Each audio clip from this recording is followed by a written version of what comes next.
Well, good afternoon.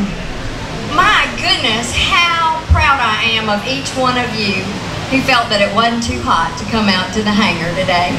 It's awesome, isn't it? This is such a great time as we really get down to the intense time for campaigns every couple of years, but also just that time to come together and hold each other up and carry one another, because that is so necessary in the work that each of you and all of us have committed to. I want to welcome Governor and Mrs. Deal. They've just come in here. We're so proud that they are. We are, do y'all know that we are privileged actually right here to have one of their children living in Rome? So very special, the Wilders. A beautiful grandson too, Ethan. What a treat that is. They are part of us. They actually live, and represent Lumsden's district, so they will be voting up here with us. But anyway, I want to pause first of all and thank the Floyd County GOP for once again doing this. It is so special, and it is heard all around our state, what we are doing right here in Rome and Floyd County today.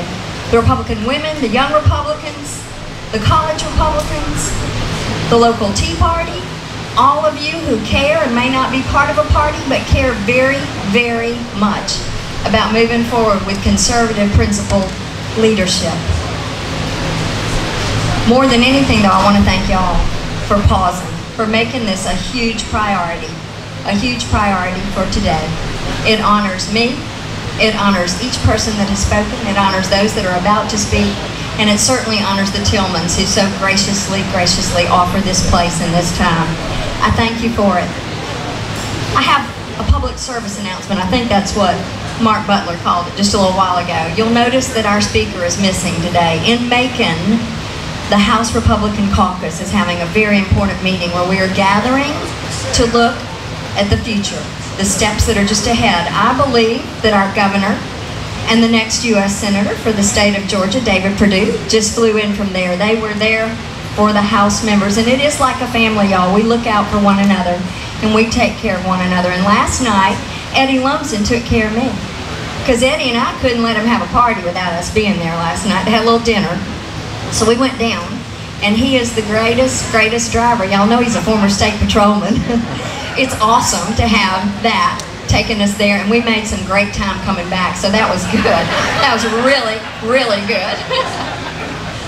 But I have a letter from the speaker that I want to read to you real quickly, just so that you know how much he does value and appreciate us here. Dear friends, I would like to extend warm greetings to all those gathered here today for this opportunity to fellowship and hear from elected officials and candidates for office. Unfortunately, I'm unable to attend today's event because of work with my own caucus, but I know it will be a very great one, as it is every year.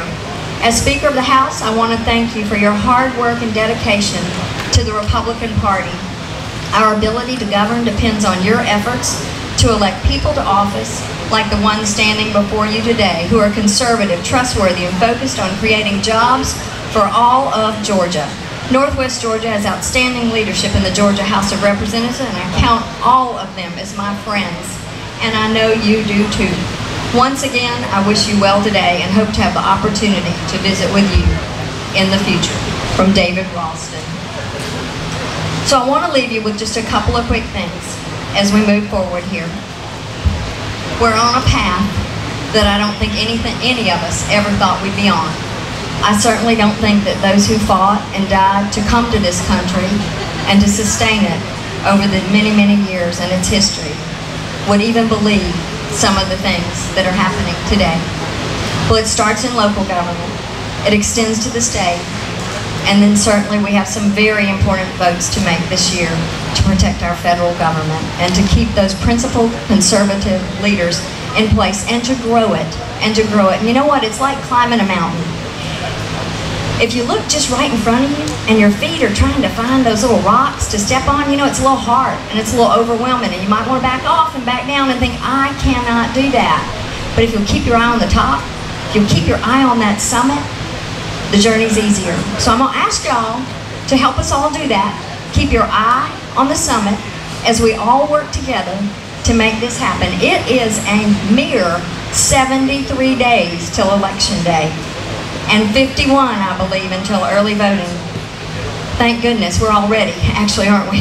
Governor, I wish it was tomorrow. Get on to it and get working. That would be great. But there are some things that really are coming down in this campaign that matter. You need to stay focused on the truth. You're going to hear things that are not honest, not a bit honest. And as you've heard from some over here today, it makes you mad. Be mad in an appropriate way. Stick to the truth. If you're not sure about the truth, call somebody. Call and get it from the source. Don't necessarily believe every single thing that you read or hear rambling around.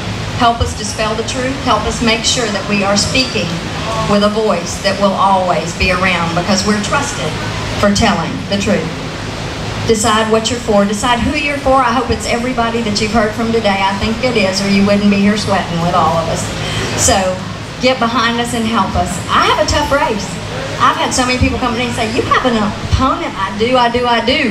And there are 4 cute little girls walking around here with bumper magnets, yard signs, fans, all kinds of things that I need you to help me do it. It just makes my heart swell when I see those fans out there. I need you to be my fan, and I need you to help me every single day. I will not be taking it lightly. I will work hard and run as though I am running against Obama, because I am. So I need your help and your support there. And one other thought I'm going to leave you with before I have the privilege of introducing our governor, Mrs. Deal, and that is this. Those children in our world today, when I look out there, that is much of why we do what we do. It's a sacrifice, no doubt, for each of you too, and the work that you do. But those children, they are living in a time that's so different. When I think back to some of my greatest memories of playing, being able to cross the street safely, being able to go to a friend's yard by myself, those days are gone. Those days of birthday parties that are kind of over the top now are gone. Remember when we used to all get together at a birthday party? Some of you are a little young, but anybody remember the game, the Hokey Pokey? Anybody remember the game, the Hokey Pokey? Come on now, let me see a few hands. It was fun. We loved it. It was happy time. It was really good. And you started out playing that game and you put your hand in, and you put your elbow in, put a foot, a leg. Finally, you got to put your whole self in and shake it all about. Well, that is what we must do. We must gather like this every chance we get between now and November, and then after victory, much more so. And we must put our whole self in every day. There is no place and no room for partial involvement. So I thank you.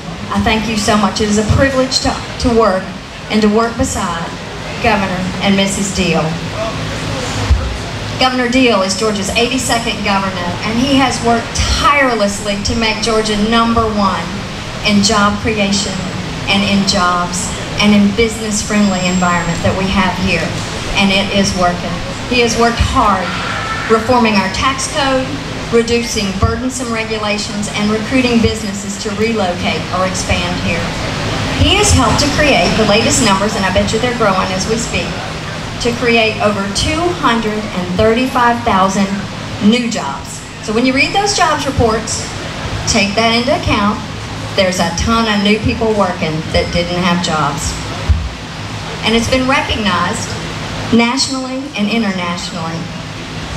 The markets are recognizing it, and Georgia is becoming the place to be and to come and to start and to work. His accomplishments in his first term include balancing the budget while cutting taxes for all Georgians, eliminating wasteful spending and streamlining agencies, saving Hope Scholarship from bankruptcy, cracking down on illegal immigration, champion education innovations, reforming our criminal justice system. Last year, he fought to increase public safety on our waterways, worked to save lives and taxpayer dollars through juvenile justice reform. He improved our workforce by aiding veterans and technical college students, and called for ethics reform. And that ethics reform is not just words, it is actually working. It has changed the culture and environment that exists in our state capital and in all places that govern. He's a veteran, served in the U.S. Army at Fort Gordon here in our own Augusta. His record of public service is profound and important, but I'm going to tell you what he is most of all. He is a sincere and honest man. When I talk about that, because y'all hear me talk about truth, I've been confronted by people who don't tell the truth. He is honest. He is truthful. He is compassionate and caring, and I think he takes care of Georgia and her citizens as if they were his children, committed to do that every day. And by his side, you will find Sandra Deal every day and everywhere. One of the greatest first ladies we've ever had. Let's give them both a hand right now. It's not time yet.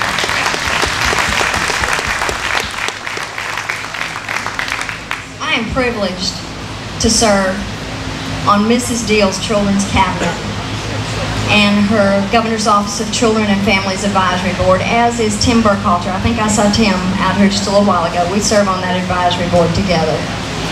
And what the Governor and Mrs. Deal have done for the children, which is our future, no doubt, is incredible. We sit around the table with the head of every agency that affects children, and that's every agency. And I don't mean a bureaucrat. I mean actually a commissioner.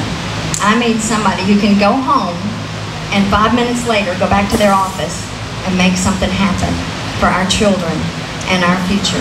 And they are 100% committed to that. They have put their whole self in, and they will continue to do. So I ask you to join me now in welcoming and honoring and thanking Governor Deal for making today and Rome and Floyd County so very important. Thank you, thank you, thank you.